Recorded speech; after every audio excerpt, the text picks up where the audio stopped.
मैं तुम्हें बताती हूँ कि भगवान विष्णु को मत्स्य अवतार लेने की आवश्यकता क्यों पड़ी। भगवान विष्णु ने यह अवतार वेदों की रक्षा के लिए लिया था। देखो, वह है प्रतापी राजा सत्यव्रत जो नदी में स्नान कर रहे हैं। चलो बच्चों, इसके आगे की कहानी हम इस नाटिका के माध्यम से देखते हैं। ओम सूर्याय नमः। ओम सूर्याय नमः। ओम सूर्याय नमः। हे राजन, मुझे आपकी सहायता चाहिए। राजन, कृपया मुझे बचाइए। राजन, मुझे बचाइए। इतना छोटा सा मत्स्य मेरे हाथों में।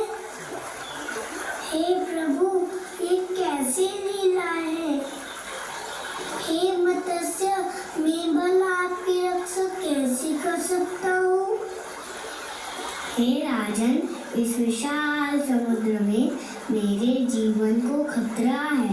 इस सागर में कई विशाल जलचर हैं, कहीं मैं उनका भोजन ना बन जाऊं। इसलिए मेरी रक्षा करें राजन, मुझे अपने साथ ले चलिए। राजन, मेरी रक्षा करें।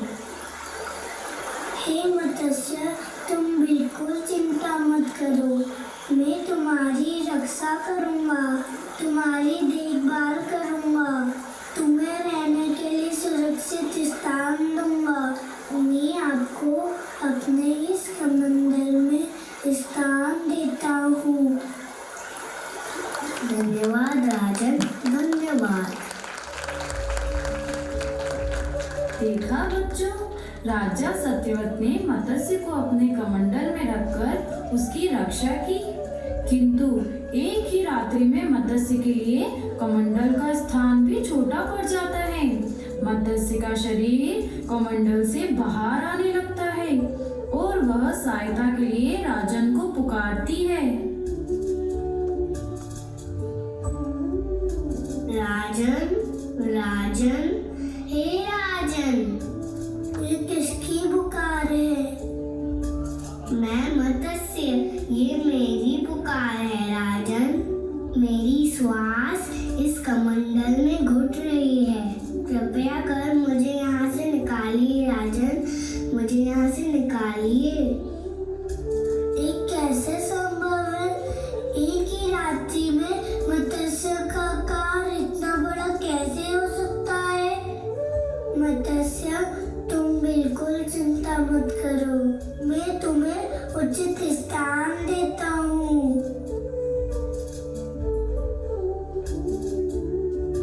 ऐसा कहते हुए राजा मत्स्य को एक बड़े पात्र में डाल देते हैं। फिर आगे क्या होता है टीचर। मत्स्य का आकार दिन प्रतिदिन बढ़ता ही जाता है, जिससे विशाल समुद्र भी मत्स्य के लिए छोटा पड़ जाता है, जिसे देखकर राजा समझ जाते हैं जरूर ये कोई प्रभु की लीला है।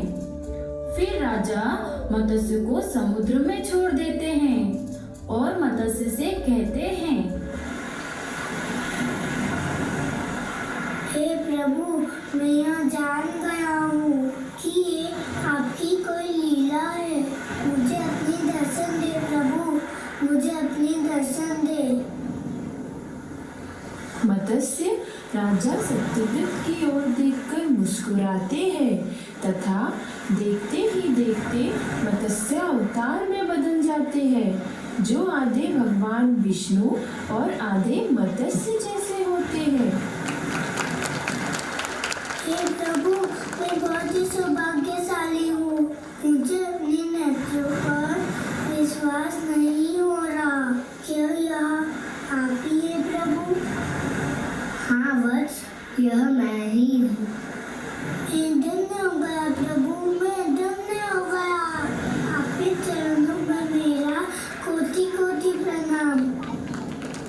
इस तरह भगवान विष्णु राजा सत्यव्रत को अपने दर्शन देते हैं और अपने मत्स्य अवतार का उद्देश्य समझाते हैं।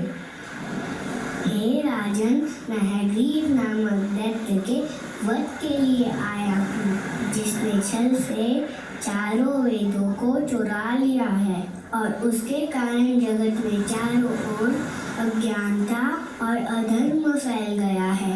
हे हरि विष्णु, यदि मैं आपकी कोई सहायता कर पाऊँ तो ये मेरा सौभाग्य होगा। राजन, आज से 7 दिन बाद पृथ्वी पर प्रलय आएगा और संपूर्ण धरती जलमग्न हो जाएगी। जल के अतिरिक्त यहाँ कुछ शेष नहीं बचेगा। हे नारायण, मुझे क्या करना होगा? हे राजन, तब आपके पास एक नाव पहुँचेगी और उसी समय आप सभी प्रकार के जरूरी अनाज, औषधि, बीज एवं 70 ऋषियों को साथ लेकर उस नौका पर सवार हो जाइएगा। मैं उसी समय आपसे फिर मिलूंगा। जो आज्ञा प्रभु। इसी तरह भगवान विष्णु ने राजा सत्यव्रत का मार्गदर्शन किया और राक्षस हैग्रीव, जो चारों वेदों को चुराकर समुद्र की गहराइयों में छुपा था, उसे ढूंढने और उसका वध करने निकल पड़े। फिर आगे राजा सत्यव्रत का क्या होता है टीचर? जिस तरह भगवान विष्णु ने कहा था, 7 दिनों के बाद जल प्रलय आने लगता है तथा संपूर्ण सृष्टि जलमग्न होने लगती है। ऐसे में राजा सत्यव्रत भगवान के कहे अनुसार नाव में सभी जरूरी चीजों व ऋषियों के साथ सवार हो जाते हैं। भयंकर प्रलय के कारण नाव डगमगाने लगती है। तब राजा सत्यव्रत भगवान को पुकारते हैं।